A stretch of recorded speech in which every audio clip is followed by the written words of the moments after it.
पाकिस्तान भर में इदारे मुतहर्रिक हो चुके हैं। हमारा फार्मर तबका है छोटा, ये हुकूमत पे बोझ नहीं है। जिसने 2-3 भैंसे जानवर रखे हैं वो अपना घर चला रहे हैं। इनको दबाया ना जाए, इनको उठाया जाए। मेरा नाम मुजफ्फर अहमद हाशमी है। मैं सदर हूँ इस्लामाबाद मिल्क एसोसिएशन का। इस्लामाबाद फ्रेश मिल्क एसोसिएशन 2019 में बनाई गई है। ये दुकानदारों के तहफ़्फ़ुज़ के लिए और दुकानदारों के जो मसाइल हैं जो हमें दरपेश होते हैं हुकूमती लेवल पे, और हमें जो है वो एक तजारती लेवल पे जो हमारे मसाइल होते हैं उनको हल करने के लिए हमने ये एक तंजीम बनाई, ताकि हम अपने मसाइल जो है वो ऊपर वाली सतह तक पहुँचा सकें, आला हुकाम तक पहुँचा सकें।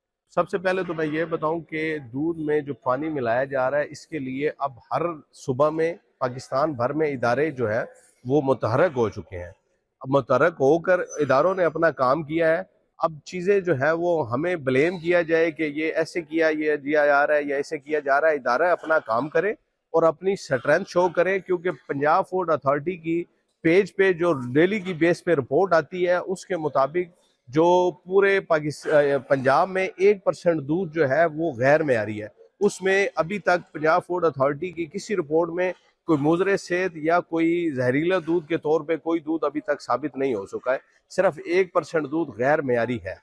ऐसी कोई काली भेड़ें अगर हैं तो हम उनकी निशानदेही भी फूड अथॉरिटीज़ को करते हैं, और हम फूड अथॉरिटी के साथ मिल के काम करने का इस पे अज़म भी करते हैं। अगर कुछ ऐसे लोग हैं तो उनको इंशाल्लाह हम जो जैसे कि अभी तक फूड अथॉरिटीज़ काम कर रही हैं, अगर इसी तरह काम करती रही तो वो दिन दूर नहीं है कि इस तरह की काली भेड़ें जो हैं जो हमारे अंदर काम कर रही है वो भी इंशाल्लाह इससे जो है वो आउट हो जाएंगी। और हमारे वैसे अल्हम्दुलिल्लाह 99% लोग जो है वो खालिस दूध का ही काम कर रहे हैं। मिल्क एसोसिएशन इस्लामाबाद जो है वो इस्लामाबाद में काम कर रही है, लेकिन मिल्क एसोसिएशन की जो पाकिस्तान भर की एसोसिएशनें मौजूद हैं जो अपने अपने शहरों में काम कर रही हैं।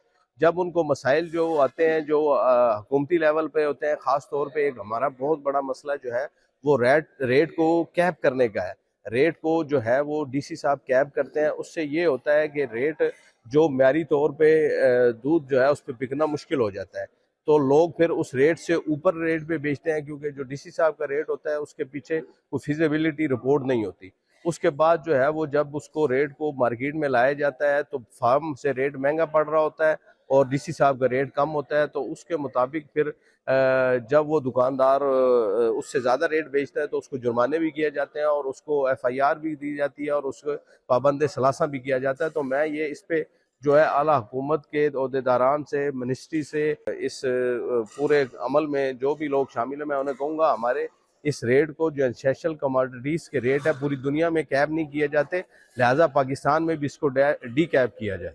हमारे एसोसिएशन के अभी हमारे यूनिट हैं जो इस्लामाबाद का एक मरकज़ी यूनिट है, और इसके अलावा हमारे 3 यूनिट हैं जो काम कर रहे हैं, बल्कि चौथा यूनिट आज हमने जो है वो बना दिया है। ये आई सेक्टर्स का एक यूनिट है, उसमें हमारे मुकम्मल एक ओहदेदारान की टीम है। पीडब्ल्यूडी का एक यूनिट है, गौरी टाउन का एक यूनिट है, एक यूनिट जो है वो बाराकोह का है, और ये मेन हमारे सिटी में एक यूनिट जो मरकज़ी तौर पे काम कर रहा है वो हमारे छोटे छोटे यूनिट, यानी कि हमारे टोटल मेम्बरान की तादाद 70 से 80 बन जाती है। इसमें हुकूमती ऐवानों में बैठे हुए जो है वो ऐवानों में बैठे हमारे जो आला ओहदेदारान हैं, आला हमारे मेम्बरान हैं जो असम्बली के, उनसे मैं ये रिक्वेस्ट करूँगा कि ये जो शोबा है ये इंतहाई जो है वो दबा हुआ है, इस पे थोड़ा काम करें, लाइफ स्टॉक पे थोड़ा सा प्रमोट करें।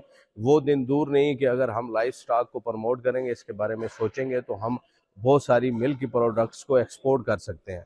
बहुत सारी प्रोडक्ट्स हमारी मुल्क से बाहर जा सकती हैं। हमारा जो है वो पाकिस्तान वैसे भी 5वां बड़ा मुल्क है, मिल्क प्रोड्यूसर के तौर पे 5वां बड़ा मुल्क है। हमारा मुल्क बहुत बड़ा, बहुत ज़्यादा दूध पैदा कर रहा है, तो हम इसकी जो है रेट की इसको कैपिंग से हटाएं और हमें ओपन मार्केट करें, ताकि लोग इसमें आएँ, इसकी पैदावार बढ़े और हम इसके एक्सपोर्ट करें और इस पे तवज्जो दी जाए। एक आपको छोटी सी बात बताता हूँ कि जो हमारा एक छोटा सा फार्मर है जिसने 2 भैंसें रखी हुई हैं, वो हमारे ये वाला तबका, ये हमारा जो हमारा फार्मर तबका है छोटा, ये हुकूमत पे बोझ नहीं है। जिसने 2-3 भैंसे जानवर रखे हैं वो अपना घर चला रहा है, वो अपने उसका दूध बेच के उससे वो सारी चीज़ें, ज़रूरियात ज़िंदगी सारी चीज़ें पूरी कर रहा है। तो लिहाजा इनको प्रमोट करें, इनका ख्याल करें, इनको दबाया ना जाए, इनको उठाया जाए।